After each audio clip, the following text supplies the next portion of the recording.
Então veio o Espírito do Senhor no meio da congregação sobre Jaziel, filho de Zacarias, filho de Benaías, filho de Jeiel, filho de Matanias, levita dos filhos de Asaf. Aí quem está grávido aí pode colocar esses nomes aí bonitos, né?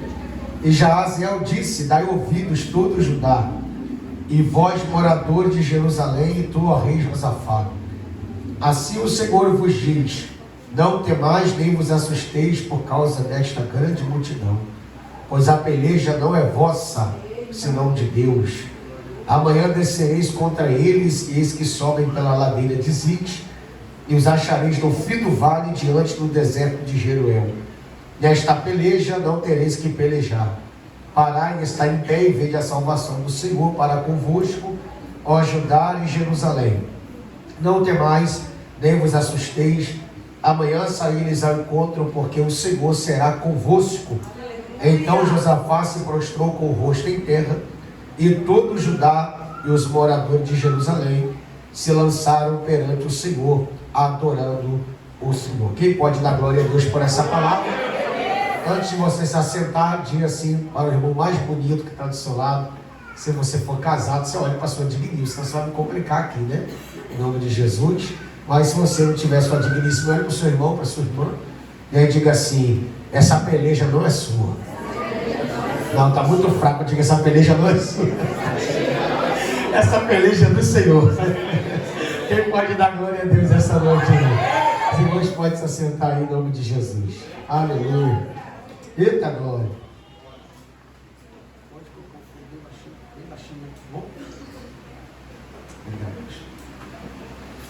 Queridos, acredito que todos os irmãos que estão presentes já tiveram a oportunidade, em uma leitura bíblica, devocional, ler esse texto, esse capítulo tão extraordinário.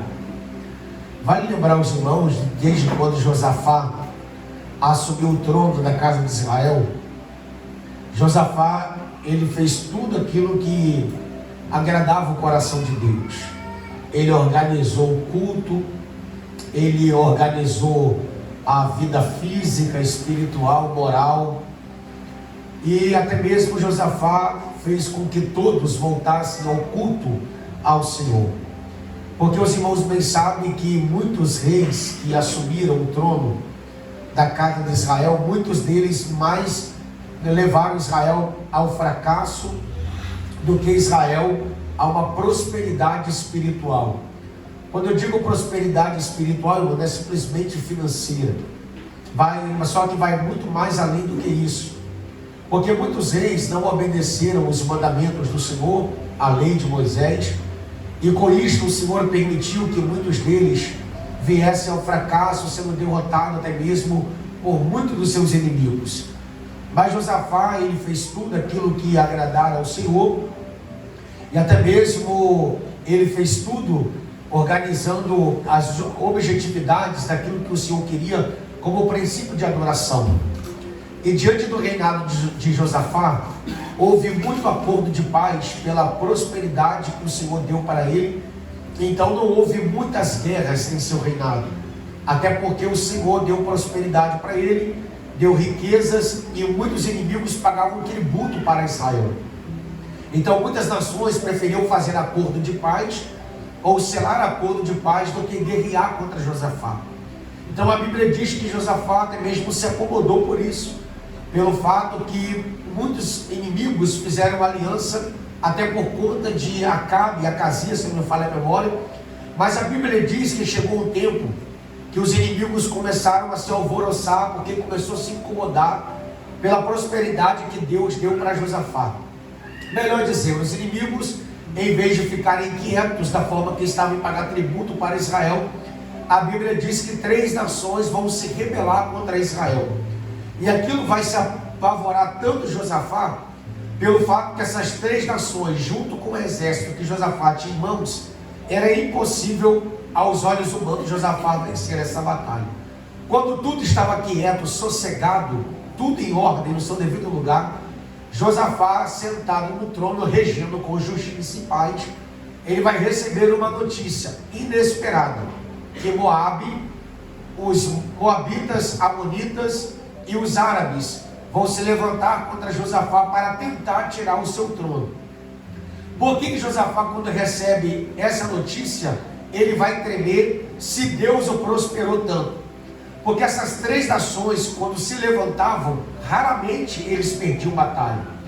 Os moabitas, quando eles iam para a batalha, eles tinham a objetividade de pegar as mulheres grávidas, principalmente do sexo masculino, e arrancar a barriga das mulheres. Quando não arrancavam a barriga, arrancavam a cabeça.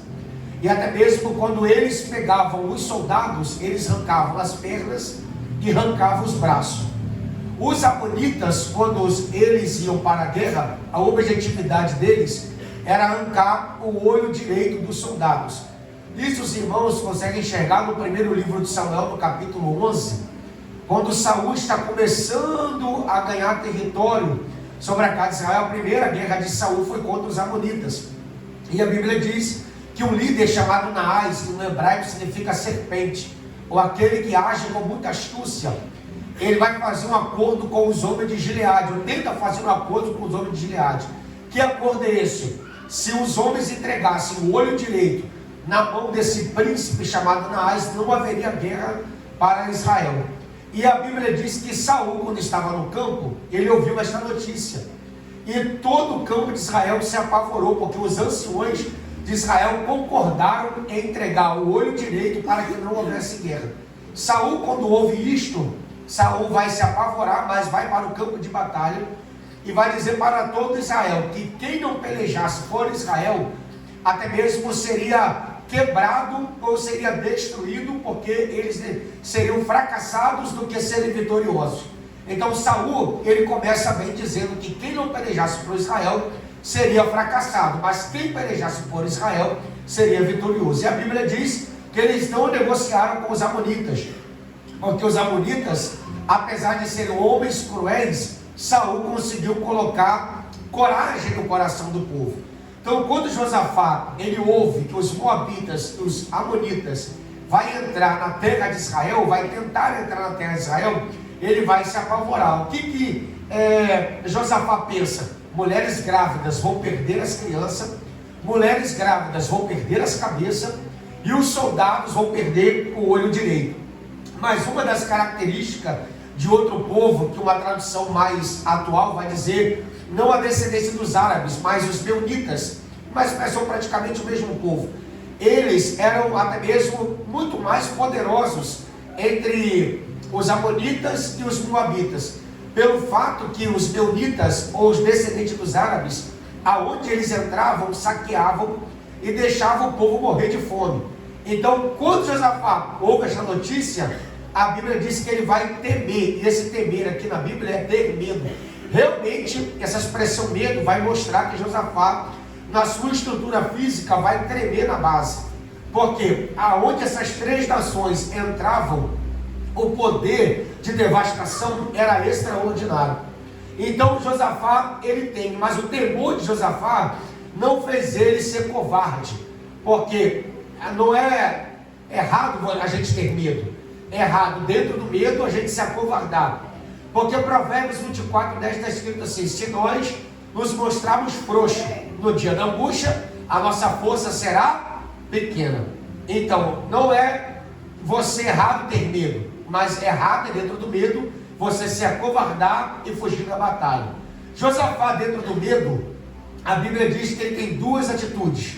Ele primeiro vai orar ao Senhor, e segundo, dentro da oração ele vai apregoar o jejum. Só que todo rei, irmãos, em Israel tinha uma câmara secreta de oração. Eles tinham uma câmara secreta para passar um tempo com Deus, em jejum e consagração. Mas nesse tempo aqui, Josafá não foi para a câmara secreta. Josafá reuniu-se com toda a congregação. Vou explicar uma coisa para os irmãos. Tem batalhas que são travadas realmente no interior. Lembra daquela expressão da palavra que no Sermão do Monte, no capítulo 6, Jesus disse que quando nós devemos orar, devemos fechar a porta do nosso quarto, porque o Pai que vê tudo, e Ele vê a oração no secreto. Essa expressão, a palavra quarto no grego, vem da palavra tameion, que significa orar sem que a multidão veja. Jesus está dizendo que o relacionamento em Mateus capítulo 6 vai muito mais além daquilo que a multidão pode enxergar. É no lugar secreto mesmo. Tem lugar que você vai dobrar o teu joelho e ninguém vai ver, só Deus vai ver você orando. Mas tem batalha que a gente não vai conseguir enfrentar sozinho. Tem batalha que não adianta a gente fechar a porta do nosso quarto e querer vencer essa guerra sozinho. Foi o que Josafá fez. Ele não foi para a câmara secreta dos reis orar ao Senhor. Ele reuniu toda a congregação e apregoou oração e jejum para todo o povo orar. Porque, irmão, se ele se trancasse sozinho, o povo não iria saber o que estava acontecendo do lado de fora dos muros da casa de Israel. E olha que os inimigos do lado de fora estavam armados até os dentes. Se Josafá ficasse calado, os inimigos tão rapidamente, eles iriam entrar no território, porque estavam em Engedi, praticamente é um território de muita fertilidade para a casa de Israel. Então eles vão cercar praticamente um território mais fértil, que Josafá deu crescimento na casa de Israel. Olha como o inimigo ele é estrategista. E o que eu quero mostrar para os irmãos nesse texto é que os inimigos vão se levantar na hora mais calma da vida de Josafá. O inimigo vai aparecer do nada para destruir o poder que Josafá tem, não somente de guerra, mas também de adoração. Os irmãos podem perceber que a hora que o inimigo mais, às vezes, pega a gente, é quando parece que está tudo calmo, ou quando a gente também vai se aproximar do altar. Os irmãos podem perceber que toda vez que a gente se apruma a nossa vida com o altar, com a oração, com a consagração, o inimigo vai tentar tirar suas forças. Toda vez que Deus está para fazer algo extraordinário, o inimigo vai tentar tirar o brilho da glória de Deus na sua vida. Os irmãos conseguem ver isso também em Neemias, quando Israel fica quase aproximadamente 100 anos com os muros queimados. Não tem evidência de alguém se levantando, Sanbalat de Tobias, tirando uma onda, irmão. Ninguém poderia chegar naquele lugar. Mas só foi Neemias com seus companheiros chegar para edificar os muros, que os inimigos da reconstrução aparecem.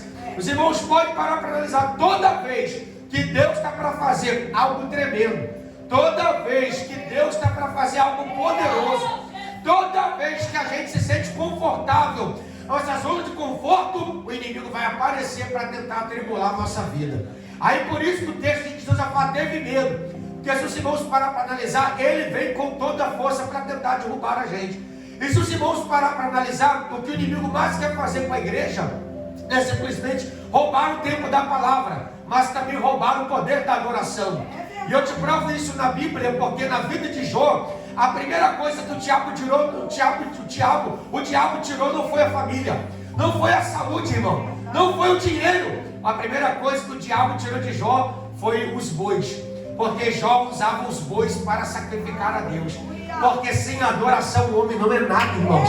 Sem adorar a Deus, ou levantar a mão para abrir a boca, sem comunhão o homem não é nada. Ele mais vegeta do que vive. Mas quando você vive uma vida de adoração, a primeira coisa que o diabo vai tentar é te calar. Porque você com os lábios fechados, você murmurando, você praticamente está dando uma alegria para ele, está alegrando o coração do inimigo. Mas quer ver você colocar ele furioso? É você mesmo debaixo de prova, de luta, de intensidade de guerra, conseguir tirar glória a Deus da onde não tem glória a Deus. Eu não sei se você está entendendo essa introdução. O que o inimigo queria fazer nesse texto com Josafá é: eu vou acabar com o território onde ele adora, eu vou acabar com o território da onde ele cultua a Deus.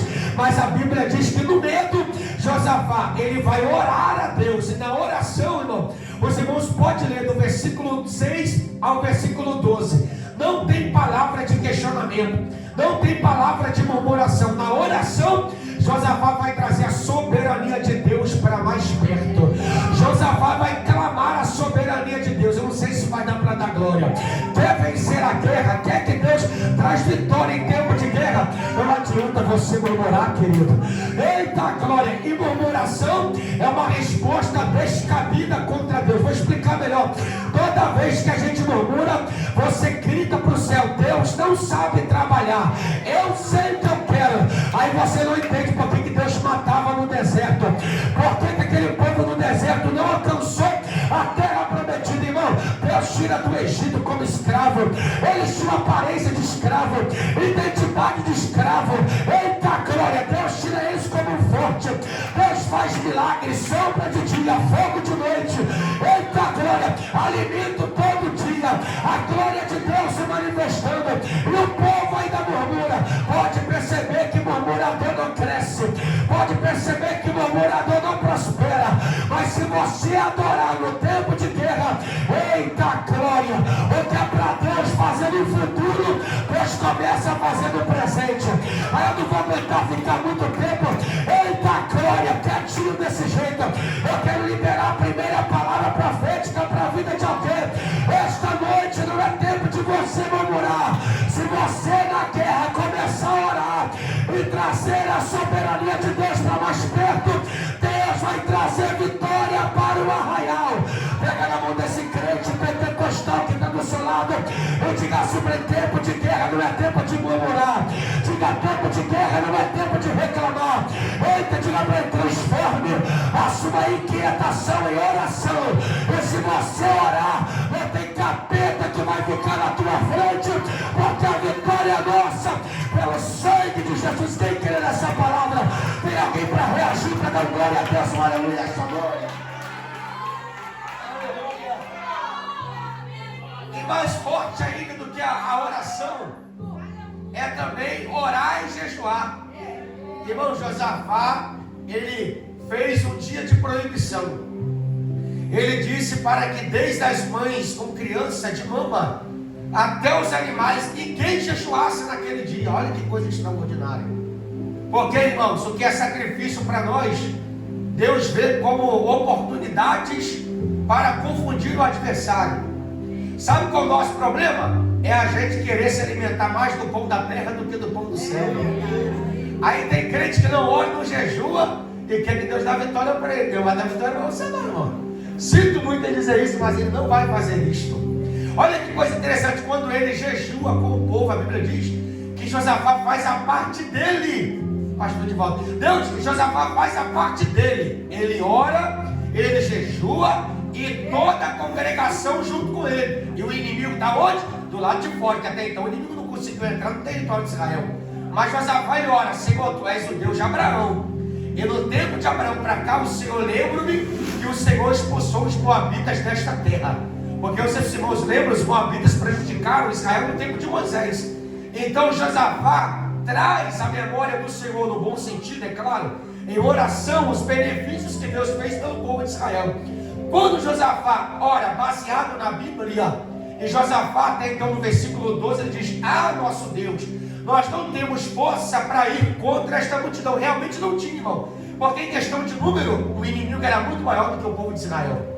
Só que a partir do versículo 13, não é Josafá mais que ora, não é Josafá mais que faz, porque não sei se vai dar para dar glória a Deus.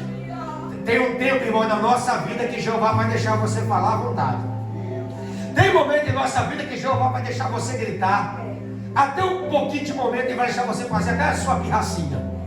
Mas vai chegar o momento que Jeová vai querer que você se cale e que eu me calo. Porque às vezes, irmão, a gente fala tanto, questiona tanto, que nós não damos oportunidade para Deus falar.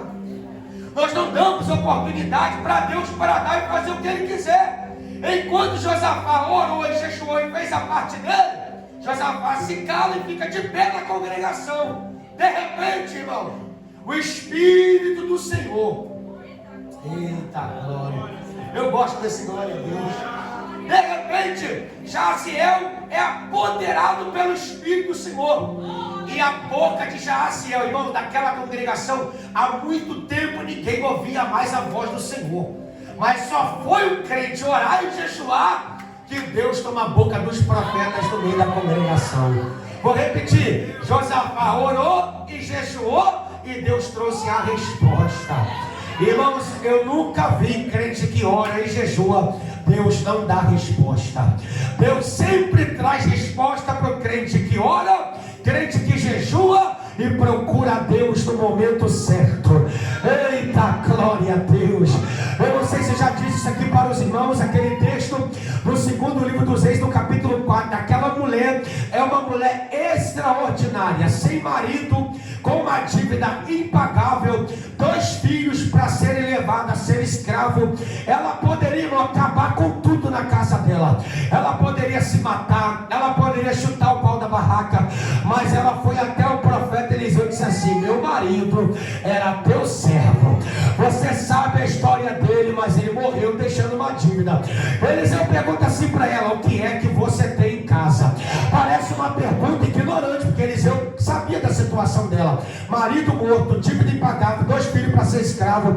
Mas Eliseu faz uma pergunta proposital, já que ela vai na casa certa, já que ela vai na pessoa certa, Eliseu pergunta para ela: eu quero saber o que é que você tem em casa. Ela disse: eu não tenho nada em casa senão uma pequena botija de azeite. Gente, essa pergunta é proposital. Por quê? Porque toda escola de profeta, o homem que se matriculava, ele ganhava um frasco de azeite, não poderia negociar, não poderia vender, não poderia trocar, a não ser se o líder da escola desse uma direção para a vida deles ou para a vida dela.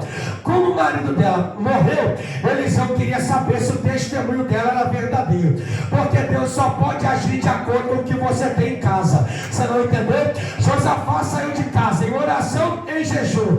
A mulher de 2 Reis capítulo 4 saiu de casa, eita glória, com dívida, porém foi na pessoa certa.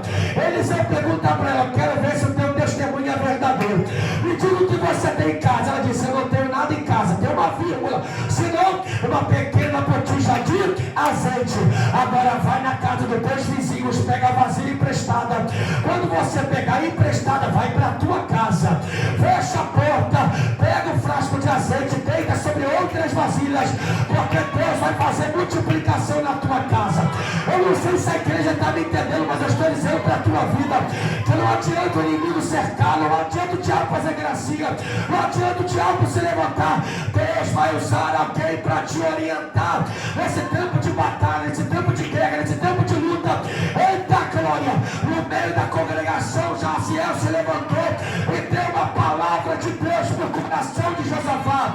Pega na mão da pessoa que está no santo, irmão, estou todo arrepiado. No tempo de guerra é a hora que Deus mais vai falar contigo.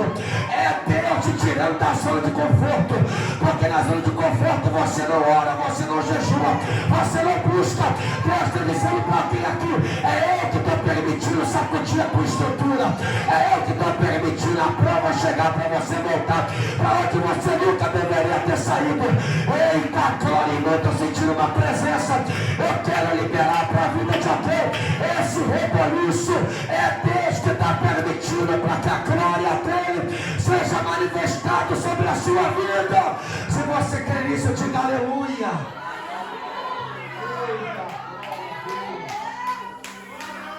Eu não vou demorar muito, mas quando Jaziel profetiza isso para Josafá, o texto diz que ele se prostra ao Senhor e adora. Só que os irmãos leram comigo que no versículo 16, Deus vai dar orientação e direção para Josafá. Vou explicar melhor. Os irmãos leram comigo que no versículo 6 ao 12, Josafá confessa que não tem como ir, pastor, porque se ele fosse do jeito dele, ele iria perder a batalha, porque os inimigos eram muito maior. Mas no versículo 13 em diante, Deus dá uma orientação e uma direção para Josafá. E os irmãos podem ler que está escrito assim: amanhã vocês vão descer a ladeira de Ziz. Irmãos, olha só que coisa interessante. Se Josafá fosse pelejar com os moabitas, amonitas, os meunitas, Josafá iria passar pela porta da frente, iria encarar o adversário de frente. Mas no versículo 16, Deus deu a rota por onde o inimigo iria pegar Israel de surpresa. Você não entendeu? Aleluia! Porque crente que ora e jejua, Deus não deixa confundido. O inimigo, a Bíblia diz: se ele vier por um caminho, por 7 caminhos, ele vai ter que fugir, irmão. Agora, se você não ora, não jejua, você nunca vai ter o discernimento por onde o diabo está agindo. Quando Josafá, ele orou e jejuou e disse: ah, nosso Deus, nós não temos como ir contra eles. Aí Jeová disse assim, através de Jaziel: amanhã vocês vão descer a ladeira de Ziz. Quando vocês chegar naquele vale, é por ali que eles vão passar. Meu Deus do céu. Irmãos, para Deus, hoje é a sexta da vitória. Para Deus nos dar vitória, nós temos que estar debaixo de uma orientação de Deus. Nós temos que estar debaixo de uma direção de Deus. Senão tudo vai estar errado, irmão. Se nós não estivermos na direção de Deus, a gente vai fazer alianças com pessoas que Deus não quer que a gente faça aliança. Tem gente, irmão, que Deus fala, mas ele ou ela toma rota diferente. E quem não está na direção de Deus, casa com quem não é para casar, namora com quem não é para namorar, beija com quem não é para beijar, abraça com quem não é para abraçar, gente. É por isso que nós temos que estar debaixo da direção de Deus, porque senão vai dar ruim demais. Diga para o teu irmão, se não estivermos na direção de Deus, nós vamos quebrar a cara. Essa é a expressão da palavra. Mas se estivermos na direção de Deus, o Senhor vai nos dar a vitória por completo. Oh, glória, porque Ele não faz nada pela metade. Foi cantado aqui, irmão. Quando Deus faz, Ele faz por inteiro. E eu vim dizer para alguém que Deus está te dando direção esta noite. Deus está te dando orientação. Vai pela direção de Deus. Mas, irmão, se eu não entendo, vai na direção de Deus. Deixe você entender que Ele vai te garantir vitória. Ele vai te garantir vitória. Eita, aleluia. Glória. Eita, aleluia. Aleluia, aleluia. Olha que coisa interessante, irmãos. Cada texto vai dando um fio de ouro para a gente. Lembra a guerra que Israel ficou 40 dias? E aqui eu vou finalizar com esse texto. Quando Israel fica 40 dias, Golias está gritando de manhã e de tarde. 40 dias, gente, não tem barulho de espada. Porque Golias é um homem de 12 metros e 90, guerreiro desde a mocidade, que mesmo Saul fala isso. Essa expressão no hebraico significa que Golias nunca perdeu batalha. Se os irmãos olharem para o currículo de Golias, até então ele nunca tinha perdido uma batalha. Por isso que os filisteus colocavam Golias como arma secreta. 40 dias Israel vai pelejar, mas Saul não tem hora. Saul não pede direção a Deus, mas Deus dá a direção para alguém lá em Belém. Deus fala assim para Jessé. Na verdade, Jessé fala para Davi: Davi, você vai pegar pão, queijo, grãos tostados e vai levar lá no acampamento. E você só volta para casa depois que você me provar que seus irmãos estão vivos. Pode ler lá, 1 livro de Samuel 17, 17, 18. Jessé fala assim para Davi: e me trarás o seu penhor. No Oriente Médio, gente, penhor, quando você fala penhor no Oriente Médio, é prova. Jessé estava dizendo assim para Davi: você só volta daquela guerra me provando que ele, Abinadab e Samá está vivo. O que Jessé quer dizer com isso? Me traz um pedaço da roupa deles. Se você trazer uma mecha de cabelo, eu vou entender que seus irmãos estão vivos. Mas como Davi estava na direção de Deus, quando Davi chega no acampamento, quem é que Deus apresenta para Davi, irmão? Quem é, irmão, que Deus apresenta para Davi? Golias. Davi fala assim: quem é este incircunciso? Traduzindo, quem é esse homem que não tem aliança com Deus? E por que ele está afrontando o povo de Israel? E por que eles não se apresentam para pelejar com esse homem? Davi diz assim: diga para o rei que eu vou pelejar com ele. A primeira coisa que Saul pergunta é o currículo de Davi. Davi disse assim: olha, lá quando eu pastoreava os gados do meu pai, quando o urso pegava uma ovelha, eu matava o urso. Quando o leão atacava a ovelha, eu pegava o leão e matava o leão. E assim mesmo eu vou fazer com esse filisteu que está afrontando o exército do Deus vivo. Lembra que quando Davi tacou a pedra e arremessou na testa, que segundo o historiador é uma distância de um campo de futebol, quando Davi acerta entre a entrada do capacete, que o gigante cai, quando Davi pega a espada e mata, lembra que eu disse para os irmãos o que é que Jessé disse para Davi? Você só volta para casa me trazendo a prova que seus irmãos estão vivos. Você não entendeu, gente? Se vocês tivessem entendido, vocês já estavam dando glória a Deus. Jessé disse: você só volta para casa me provando que os seus irmãos estão vivos. Davi voltou para casa com a cabeça do problema. Você não entendeu? Vou repetir: Davi voltou para casa com a cabeça do problema. Vou repetir de novo. Davi voltou para casa com a cabeça do problema. 40 dias sem voltar para casa. Agora Deus deu vitória para o povo de Israel. Você não está entendendo. Hoje aqui esta noite, irmãos. Eita, glória a Jeová está no controle do seu problema. Eu estou dizendo que se você estiver debaixo da direção de Deus, Ele vai fazer milagre aonde não tem. Aonde não dá para fazer, Jeová vai entrar. Aonde não dá para realizar, Deus entra e realiza o milagre. Eu não sei qual área que você precisa de vitória, mas esta noite Ele vai escancarar a porta. Eita glória, Ele vai te dar vitória esta noite. Hoje não tem demônio, hoje não tem obra de feitiçaria, macumbaria, hoje não tem nada que vai atrapalhar o agir de Deus na tua vida. Quem crê nessa palavra, reage pelo amor de Deus, porque tem vitória. E para a gente caminhar para o final, olha o que Deus disse para Josafá: nesta peleja não tereis que pelejar. Porque tem gente que, com o mesmo Deus falando, tem gente que quer ir na frente da batalha. Aí Deus falou o quê? Nessa peleja não tereis?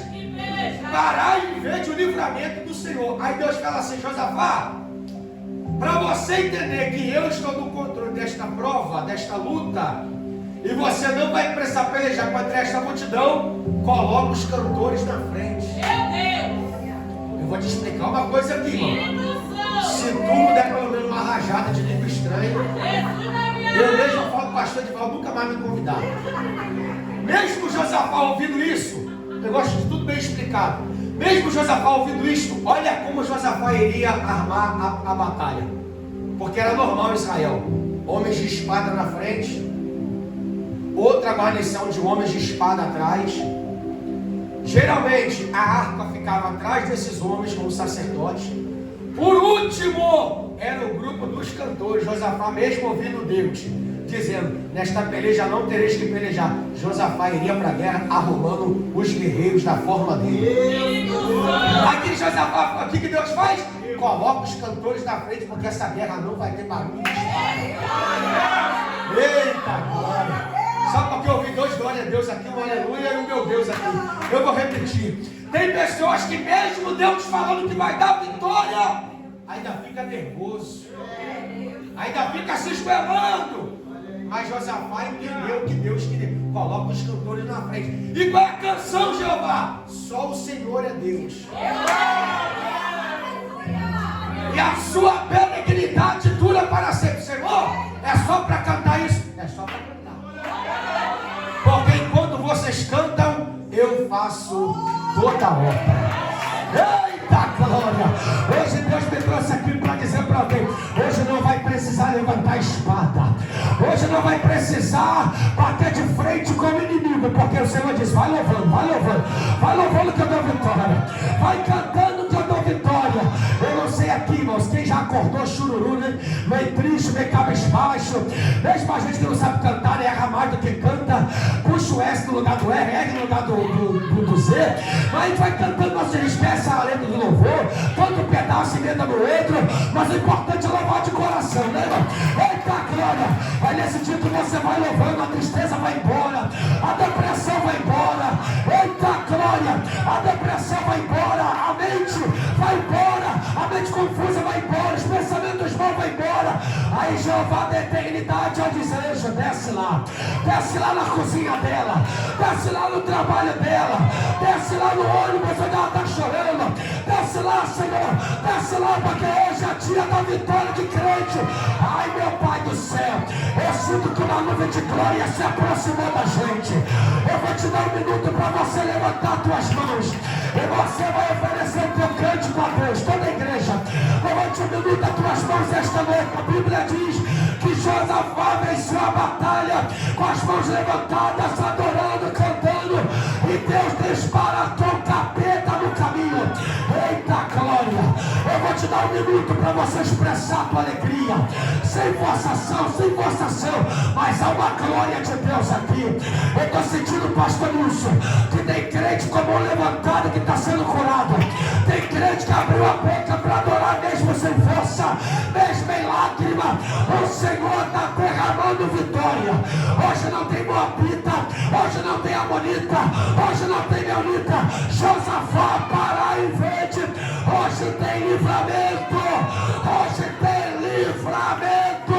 Quem pode dar aquela rajada de glória? Um minuto, se você crê. Urabacala, baixanda, ramahaya. Urabachuri, bicala, bacala, bacala, xanda, ramahaya. Quem pediu para Deus curar, seja curado. Quem pediu para Deus renovar, seja renovado. Quem pediu porta, recebe porta. Quem pediu batismo, receba. Receba, receba, receba glória, receba renovo, receba poder, recebe força. Nesta peleja não tereis que pelejar.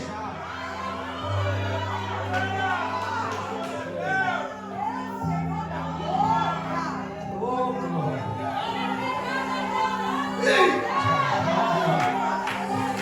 Pega na mão desse crente que está nos diga assim: hoje você não vai precisar guerrear. Diga, essa peleja não é tua. Essa peleja não é tua. Diga para ele, diga para ela, irmão. Diga, essa peleja não é tua. Essa peleja é do Senhor. Então deixa o Senhor.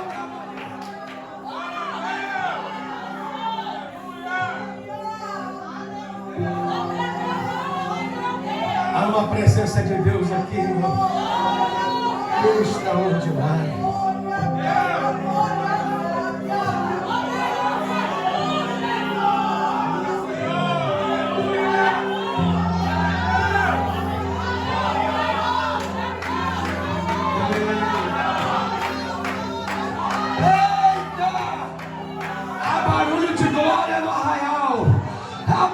De glória no arraial, então vai ter livramento. O Senhor está quebrando as forças do diabo esta noite. Eu não sei quem vai abrir a boca para dar glória. A gente está todo arrepiado. Isaías 54:17. Isso aqui é para alguém que está aqui dentro. Toda ferramenta preparada contra ti, ela não vai prosperar. E toda língua que se levantar contra ti, juízo, tu a condenarás. Nenhuma praga chegará à tua tenda, 1000 cairão ao teu lado, 10.000 à tua direita, mas tu não pegou, mas tu não será. Receba a tua vitória, receba.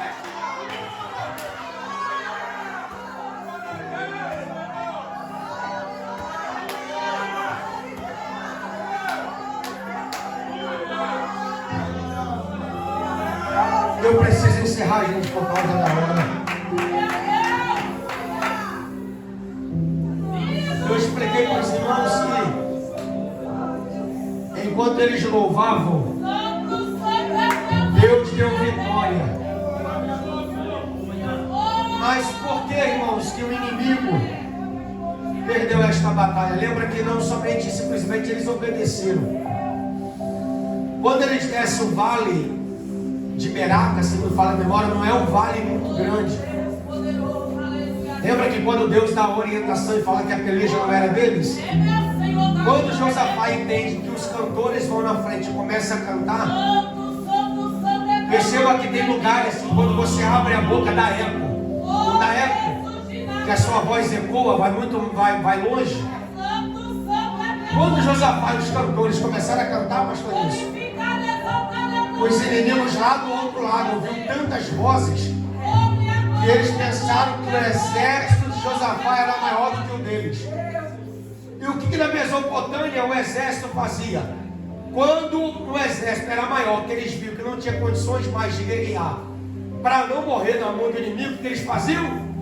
Eles mesmos se matavam com espada, porque era melhor se matar do que morrer na mão do inimigo. Mas por que Josafá obedeceu a voz do Senhor? E quando eles louvavam, a voz dos grupos era tão forte. Aleluia. Meu Deus. Oh, Espírito. A voz desta congregação era tão poderosa que eles ouviram tanto barulho como se fossem homens que muito extraordinário marchando sobre a terra. A terra tremia, gente. Eu vou dizer uma coisa aqui, eu finalizo. É por isso que nós, como igreja, precisamos estar unidos. Porque se nós não estivermos unidos, isso será uma porta de entrada para Satanás agir com força. Mas quando uma igreja está unida, os cultos acontece o que está acontecendo aqui. A igreja na mesma ligação, na mesma sintonia, no mesmo pensamento. Os irmãos vêm na harpa, Jeová já estava trabalhando. No louvor da harpa já tinha gente aqui glorificando a Deus. Aí Josafá obedeceu e o inimigo foi desbaratado. A única força que Josafá teve foi descer no vale, e a Bíblia diz que eles demoraram dias para pegar o ouro, a prata e as joias daqueles inimigos, porque era normal você pegar o despojo dos soldados que você venceu. A única coisa que Josafá fez foi descer no campo de batalha para pegar as riquezas dos seus inimigos. E olha que coisa interessante, eles queriam pegar a terra fértil de Israel, mas na verdade Deus disse para Josafá que estaria na peleja, e foi Josafá que tomou o melhor deles.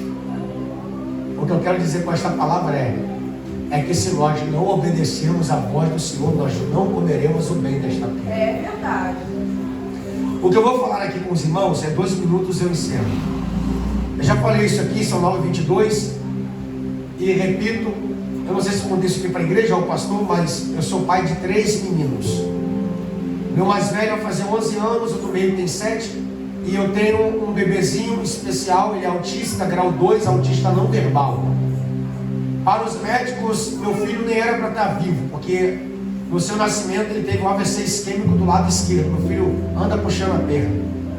E antes do meu filho começar a andar, para os médicos, pelo AVC que ele teve, meu filho não poderia andar.